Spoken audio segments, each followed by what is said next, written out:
ये कहानी है सवालों के जवाब की, और ये जवाब छुपे हैं एक दर्दनाक मगर सबक आमोज दास्तान में।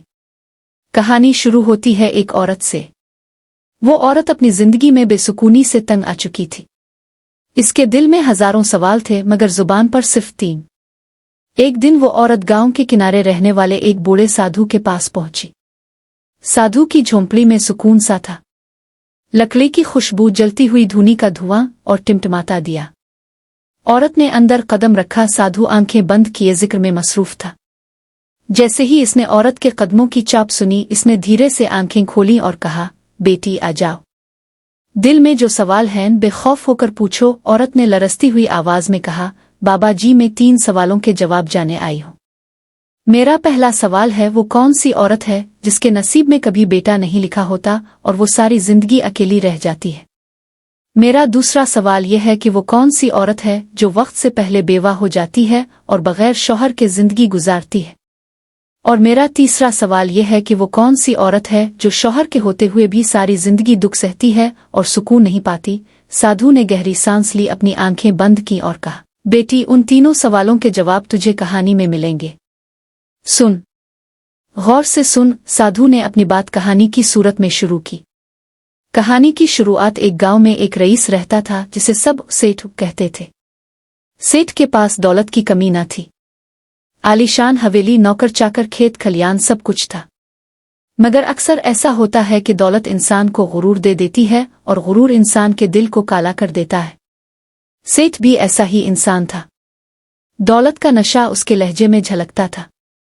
इसकी बीवी भी कुछ कम न थी। दोनों का दिल सख्त था, जुबान कड़वी थी और दूसरों के साथ रवैया जालमाना। सेठ के 2 बेटे थे। बड़ा बेटा बिल्कुल अपने माँ बाप पर गया था। गुरूर, जिद और बदतमीजी उसकी आदत थी। इसकी बीवी भी इसी की तरह थी। दोनों का दिल दूसरों के दुख दर्द से खाली था। मगर छोटा बेटा अलग मिजाज का था। नरमी, सच्चाई और मोहब्बत इसके लहजे से झलकती थी। इसकी बीवी भी नेक दिल और मेहनती औरत थी। वो दिन रात घर के कामों में लगी रहती, सबकी खिदमत करती। मगर बदकिस्मती ये थी कि जितना ज्यादा वो मेहनत करती, इतने ही ज्यादा ताने इसे सुनने को मिलते। सेठ की बीवी यानी सास इसे कदम कदम पर जलील करती। चाहे वो सुबह सवेरे उठकर झाड़ू लगाती, बर्तन मांजती या खाना पकाती, इसकी सास को हमेशा कोई ना कोई कमी निकल ही आती।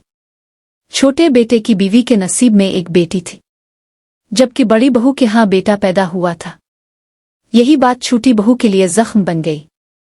सास हमेशा इसे ताने देती, हाय रे नसीब, हमारे खानदान को बेटी दी है। बेटे की खुशी तो बड़ी बहू के हिस्से में है, तो अपने शौहर के खानदान को चराग भी ना दे सकी। ये अल्फाज छोटी बहू के दिल को चीर कर रख देते।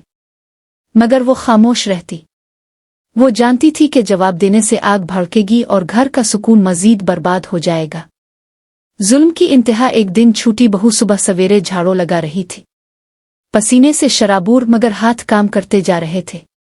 इतने में सास आई और गुस्से से बोली, अभी तक झाड़ू खत्म नहीं हुआ। कमाल है, बस दिन भर काट खाने को बैठ जाती हो। देखो, मुझे भूख लगी है, मैं जरा बाहर जा रही हूं। वापस आऊं तो खाना तैयार होना चाहिए। समझी? बहू ने खामोशी से सर झुका दिया। आंखों में आंसू थे मगर होंठों पर हाँ थी। इसने झाड़ू जल्दी से खत्म किया और किचन की तरफ भागी। चूल्हे पर आग जलाई, आटे को गूंधा और खाना पकाने लगी। मगर किस्मत कुछ और लिख चुकी थी। जैसे ही वो आटा बेल रही थी, दरवाजे पर दस्तक हुई। पहले हल्की सी, फिर जोर से। वो घबरा गई। आटे वाले हाथ पहुंचे और दरवाजा खोला। सामने एक साधु खड़ा था। लंबी दाढ़ी, माथे पर तलक और हाथ में कटोरा। साधु ने कहा, बेटी, भूखा हो, कुछ खाने को मिल जाए। वो लम्हा छोटी बहू की जिंदगी बदलने वाला था। लड़की का दिल तो भर आया। वो देना चाहती थी लेकिन डरते डरते बोली, मैं खाना तो दे दूंगी मगर मेरी सास बहुत गुस्से वाली है। अगर जान गई तो मुझे बहुत डांट पड़ेगी। साधु ने फिर हाथ जोड़कर कहा, मुझे बहुत भूख लगी है, बस थोड़ा सा दे दो, अल्लाह तुम्हें खुश रखेगा। लड़की का दिल नरम पड़ गया। इसने साधु को अंदर बिठाया और अपना हिस्सा का खाना दे दिया। साधु खाने में मसरूफ ही था कि अचानक दरवाजा खुला और सास घर में दाखिल हुई। सास ने गुस्से से आंखें निकालते हुए कहा, ये क्या हो रहा है? मेरे घर में आसी खाना किसने दिया? ये कहकर उसने साधु को धक्के मार कर घर से निकाल दिया और उसका बचा हुआ खाना भी बाहर फेंक दिया। फिर तपते हुए लहजे में बहू पर बरस पड़ी, तुमने मेरा हुक्म तोड़ा। लड़की कांपते लहजे में बोली, सास जी वो साधु बहुत भूखा था, मैंने अपना हिस्सा का खाना दिया है, आज मैं खुद नहीं खाऊंगी। ये सुनते ही सास और आग बगूला हो गईं। इसने बहू को भी धक्के देकर घर से निकाल दिया और कहा, अब दोबारा इस घर में कदम ना रखना। बहू आंसू बहाती अपने मैके की तरफ चल दी। रास्ते में घना जंगल पड़ता था। वो जंगल में दाखिल हुई तो आसमान पर काले बादल छा गए और मूसलाधार बारिश बरसने लगी। वो एक बड़े दरख्त के नीचे जा बैठी और रोते रोते दुआ करने लगी। उसी वक्त एक नूरानी चेहरे वाला साधु उसके पास आया। इसने नरमी से पूछा, बेटी तुम क्यों रो रही हो? लड़की ने कपकपाती आवाज में सारी दास्तान सुना दी। साधु ने मुस्करा कर कहा, परेशान मत हो, वो लोग तुम्हें इसलिए तंग करते हैं कि तुम्हें अभी बेटा नहीं हुआ, मगर ये लो एक पर्ची, अगर रोज पढ़ोगी तो अल्लाह तुम्हें बेटा अता करेगा। लड़की ने पर्ची खोली तो इस पर लिखा था, बीवी को अपने शौहर के बाईं तरफ सोना चाहिए, एक बार साथ सोने के बाद 4 दिन का वक्फा होना चाहिए, 5वें दिन साथ होंगे तो बेटा पैदा होगा, 6ठे दिन बेटी। ये पढ़कर लड़की ने फैसला कर लिया कि अब वो जंगल ही में रहेगी। इसने एक झोंपड़ी बना ली और वहीं रहने लगी। कुछ दिन बाद उसका शौहर इसे ढूंढते ढूंढते जंगल तक आ पहुंचा। इसने हैरान होकर पूछा, यहाँ क्या कर रही हो? घर चलूं? लड़की ने पर्ची दुखाकर कहा, मैं तब तक घर वापस नहीं जाऊंगी जब तक मुझे बेटा ना हो। शौहर ने इसकी बात मान ली और वो दोनों जंगल ही में रहने लगे। रात को लड़की शौहर के बाईं तरफ सोई, मगर अगली ही सुबह जोरदार तूफान आया। आंधी और बारिश ने उनकी झोंपड़ी आड़ा दी। वो दोनों फिर एक दरख्त के नीचे बैठ गए। बारिश जोरों की हो रही थी। इस दरख्त पर 2 डाने रहती थीं। एक ने दूसरी से कहा, चलो सोने के जजीरे की तरफ चलते हैं। दूसरी ने हामी भरी और दरख्त को उड़ाकर ले गई। चूंकि वो लड़की भी उसी दरख्त के नीचे बैठी थी, वो भी साथ ही उड़ने लगी। कुछ देर में वो सब सोने के पहाड़ के पास पहुंच गए। दाने भूख के बाइस शिकार करने निकल गईं। लड़की ने मौका गनीमत जाना और वहां पड़ा हुआ सोना उठाने लगी। जितना उठा सकती थी अपने पास जमा कर लिया और फिर वापस आकर दरख्त के नीचे बैठ गई। थोड़ी देर बाद दोनों दाने शिकार करके वापस आ गईं और दरख्त को लेकर दोबारा अपनी जगह पर पहुंच गईं।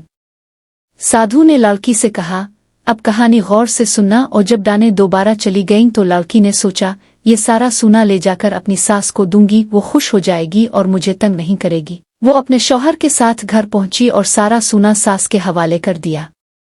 इतना सोना देखकर सास बहुत खुश हुई, मगर फिर लालच में आकर कहने लगी, ये क्या है?